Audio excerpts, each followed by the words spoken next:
लाच मारली बला घोडाला मारली घोडाला जिराजी जी मारली घोडाला जिराजी जी जी जी जी कोंडणाचं उंच शिखर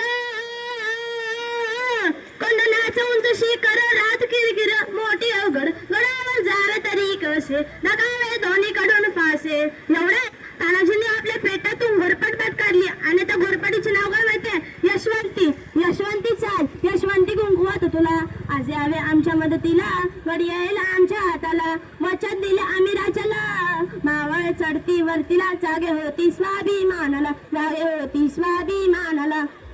असे करून चढले कोंडाना राजपूत ए उदयवाना कोण तानाजी हा तुझा बाप तानाजी अरे तू इकडे काय करतोस दिल्लीला चल मुजरा कर तुला किल्लेदार करतील अरे चल हट दिल्लीला जाऊन मुजरा करणारी हलकट मराठ्यांची नाही एक वेळ मी मोडेन पण वाकणार नाही अरे मराठी माणसाने ताटकाना ठेवायला फक्त एकच माणसाने शिकवले ते होते छत्रपती शिवाजी महाराज